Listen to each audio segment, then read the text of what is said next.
Co-powered by Techno। Hezbollah के हमले के बाद हाइफा में बज रहे हैं सायरन। लोगों ने बंकर्स में ली है शरण। हमले के बाद करीब 3 लाख लोगों ने बंकर में शरण ली है। हाइफा जो कि इससे पहले भी हिजबुल्लाह के निशाने पर रहा, क्योंकि बॉर्डर सिटी है, पोर्ट सिटी है, और हिजबुल्लाह ने हाइफा में बड़े हमलों को अंजाम दिया था इससे पहले। और अब एक बार फिर हाइफा में सायरन बज रहे हैं। आशंका जताई गई है कि यहां पर हिजबुल्लाह के बड़े हमले हो सकते हैं। 3 लाख लोग बंकर के अंदर चले गए हैं इजराइल के इस पोर्ट सिटी हाइफा में।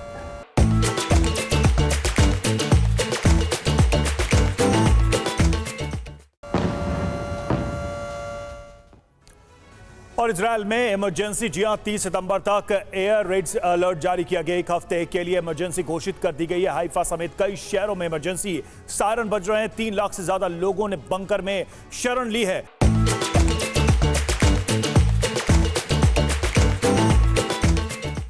और लोगों को घर के अंदर रहने की अपील की गई है। तो लोग अपनी जान बचाने की भी कोशिश कर रहे हैं, क्योंकि उनको पता है कि अब क्या हो सकता है। सिवाज सर, क्या इजराइल को बड़े हमले का खतरा है अभी भी वाकई में? क्योंकि जिस लेवल पे अटैक किए गए, पहले तो हमने देखा कि पेजर बम और दूसरी चीजों से कम्युनिकेशन पूरा सिस्टम, जो मॉडर्न सिस्टम था, वो डैमेज किया।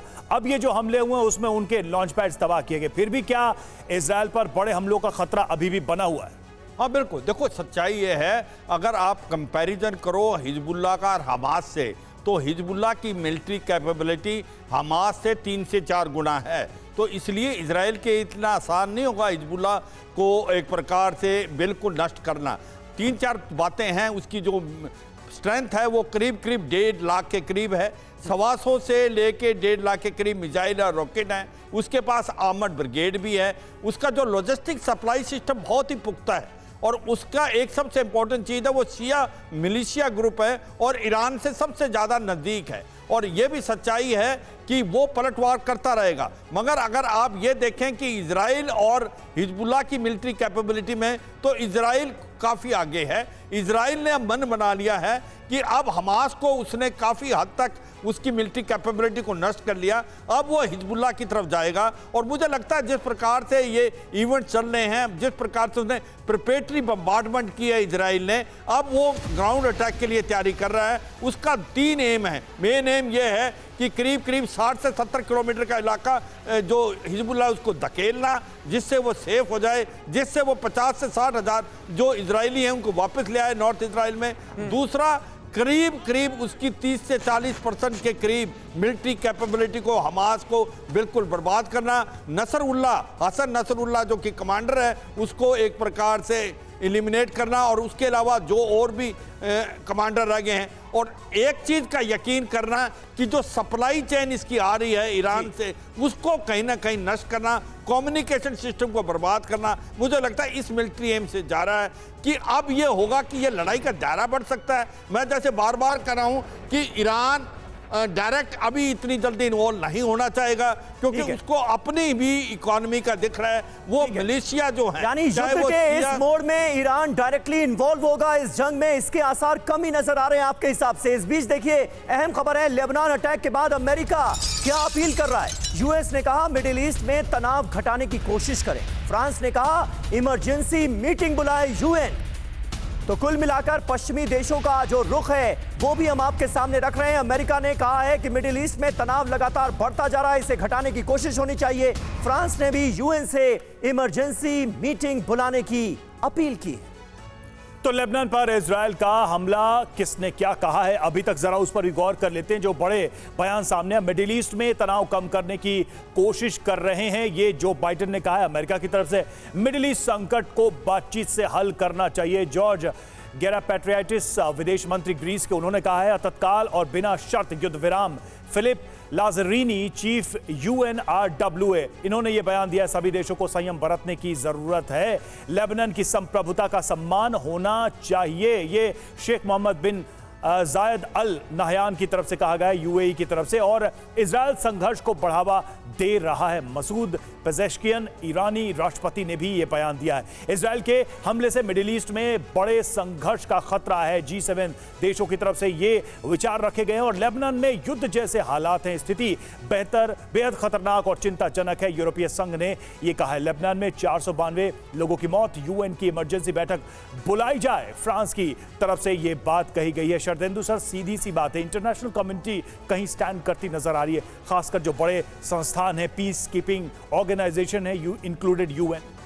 देखिए, जितने इंटरनेशनल कम्युनिटी है और तमाम तरीके के वेस्टर्न ब्लॉक या ईस्टर्न ब्लॉक, हर एक तरफ से रिएक्शंस आ रहे हैं और सबका एक ही मकसद है कि ये युद्ध और नहीं एस्केलेट होना चाहिए, फुल फ्लेजेड युद्ध में ना बदल जाए और साथ में लेबनान की सॉवरेनिटी और इंटीग्रिटी का ख्याल रखा जाए। इस पर सारे लोग एक मत हैं। लेकिन आज की डेट में अब तक जो हमने देखा है, इंटरनेशनल कम्युनिटी की बात सुनी नहीं जा रही है। अमेरिका और यूरोपियन कंट्री बोलते हैं लेकिन मदद साथ में इजराइल की पहुंचाते हैं, तो युद्ध थमता हुआ नजर नहीं आ रहा है। अगर वो सिंसियरली चाहते हैं कि इस युद्ध का विराम हो तो अमेरिका को पहल करनी पड़ेगी, यूरोपियन नेशन को पहल करनी पड़ेगी और यूनाइटेड नेशन को वो टीथ प्रोवाइड करना पड़ेगा जिससे वो वहां पे पीस एनफोर्समेंट कर सके। लेकिन ऐसा होता नजर नहीं आ रहा है। वजह उसकी नेतन्याहू साहब हैं, वो किसी के सुन नहीं रहे हैं। उनका कहना है कि अगर उन्होंने ऑपरेशन को इस स्टेज पे छोड़ दिया तो वो वापस उसी स्थिति में पहुंच जाएंगे जो 7 अक्टूबर के पहले की स्थिति थी। वो ऐसा नहीं चाहेंगे। वो पूरी तरीके से गाजा पे कंट्रोल चाहते हैं। किसी भी तरीके का जो हथियारों का जो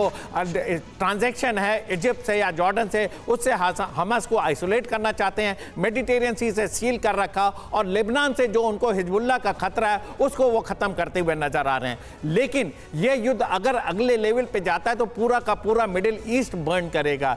इसीलिए देखिए, Saudi Arabia, Syria, UAE, Turkey, सारे लोग फोर फ्रंट पे आके बोल रहे हैं कि इसको लिमिट किया जाए और फर्दर ऑपरेशन को रोका जाए। शांति की प्रक्रिया शुरू होनी चाहिए। हमास की आपने कमर तोड़ रखी है, हिजबुल्लाह आप खत्म नहीं कर सकते। एक पीस के प्रोसेस की तरफ अगर आप बढ़ेंगे तो ठीक रहेगा। मेरा मानना है कि जूइस्ट आज की डेट में सबसे ज्यादा इनसिक्योर हैं। उनको नेतन्याहू साहब ने एक सायरन की जिंदगी जी है, बंकर में रहने की जिंदगी जी है, चाहे वो किसी भी शहर की स्थिति हो। आपने सिक्योरिटी नहीं दिया और आगे आने वाले दिनों में भी आप जूइस्ट की सिक्योरिटी कैसे इंश्योर करेंगे जब इस बिल्कुल, ये तो बड़ा सवाल खड़ा हो ही रहा है और घरेलू तौर पर इन सवालों का सामना भी करते हुए नेतन्याहू नजर आ रहे हैं। ये भी आरोप उनके ऊपर लग रहे हैं कि वो हर हाल में इस जंग को आगे बढ़ाना चाहते हैं। वहीं आईडीएफ के हमले में हिजबुल्लाह के लॉन्चर्स तबाह हुए हैं, ये खबरें भी सामने आ रही। रॉकेट लॉन्चर पर आईडीएफ का मिसाइलों से हमला कैसे हुआ, ये देखिए। हमले के बाद रॉकेट लॉन्चर्स जलकर खाक हुआ।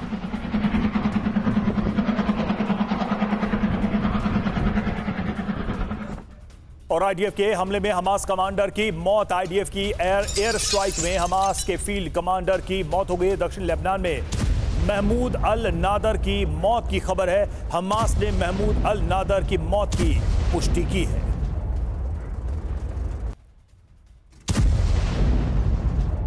और हमारे साथ हमारे सहयोगी सुमित चौधरी भी इस वक्त मौजूद हैं। सुमित, ये बताइए कि इस वक्त लेबनान से क्या अपडेट सामने आ रही हैं, क्योंकि हमलों का पैमाना इतना बड़ा था जिसे देखकर यह लग रहा है कि मुमकिन है आम लोग भी इन हमलों की जद में आए होंगे।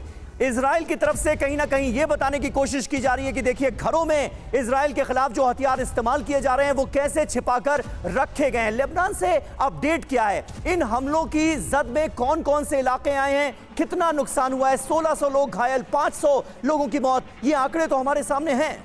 बिल्कुल समीर, देखिए ये ज़रूर है कि इजराइल के एयर स्ट्राइक्स में उन्होंने हिजबुल्लाह को भारी नुकसान पहुंचाया। उनकी पूरी की पूरी जो आप कह सकते हैं कि चेन है जो कमांड्स की, उसको बर्बाद कर दिया। लेकिन इसमें भी कोई दो राय नहीं कि आम सिविलियंस को भी टारगेट किया गया। इजराइल की तरफ से कहा गया कि देखिए, साउथ लेबनान या फिर पूरे इन इलाकों में जिनको हमने टारगेट किया है, रिहायशी इलाकों में, ये वो इलाके थे जहाँ पर ये मिसाइल्स रखी गई थी, जहाँ पर रॉकेट लॉन्चर्स डिप्लॉय किए गए थे। लेकिन साउथ लेबनान तो ठीक है, बेरूट में इसका क्या इस्तेमाल, क्योंकि वहाँ के रॉकेट लॉन्चर्स तो इजराइल तक पहुँच नहीं पाएंगे। लॉन्ग रेंज मिसाइल जो है वो साउथ लेबनान से टारगेट होते हैं। तो निश्चित तौर पर इजराइल ने भले ही इसकी शील्ड ली हो, इजराइल ने दाहिया के इलाके में, बेरूट के इलाके में, उन सभी जगह को टारगेट किया है जहां जहां पर उनको हिजबुल्लाह के कमांडर्स की, उनके OGWs के होने की आशंका थी या उसके बारे में इनपुट मिला था। और यही वजह है कि दहशत अब आम लोगों में ज्यादा है। उनको लग रहा है कि वो अपने घर में बैठे हुए, आपने कल एक तस्वीर देखी कि एक जर्नलिस्ट अपने घर से लाइव दे रहे थे, तभी लाइव के दौरान उन पर अटैक कर दिया गया। तो निश्चित तौर पर यह दहशत अब इस समय हर जगह लेबनान के अंदर मौजूद है। लोगों को लग रहा है कि जी। बहुत जल्दी ऐसा ही बिल्कुल। कोई रॉकेट उनके घर पर भी आ गिरेगा। बिल्कुल, ये डर तो है ही। और जो तस्वीर थोड़ी देर पहले हम दिखा भी रहे थे अपने दर्शकों को, किस तरीके से लोग भाग रहे हैं और ट्रैफिक जैम लंबा लंबा, लोग सुरक्षित जगहों पर भागने की फिराक में हैं। आप सभी का बहुत बहुत शुक्रिया इस चर्चा में शामिल होने के लिए, इस चर्चा में हमारे साथ मौजूद रहने के लिए। Co-powered by Techno.